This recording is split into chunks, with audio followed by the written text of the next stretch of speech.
If you're familiar with the area of Manayunk, you know that there are not a lot of flat areas and there's not a lot of open space. There are only a couple spaces that really support gardening as we think of it, but one of my favorites is the Manayunk Trail Canal, which is an incredibly long bike and pedestrian kind of recreational path that goes out into the suburbs. Manayunk was built completely out beginning in the 1830s when it was an industrial hub of Philadelphia and also of the country for manufacturing around textiles.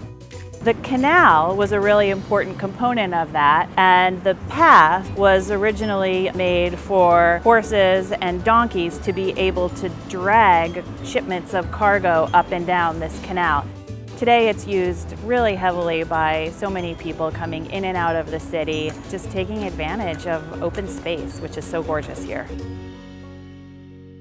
This trail, although it's so accessible and used by so many people, it also has the feel of something a little bit secret and private, and you don't realize that it is really close to Main Street in Manayunk and really close to the pop-up garden. So it's a great way to, when you're tired after a long hike or a bike ride, to end up in a place that's beautiful and you want to relax and get some refreshments.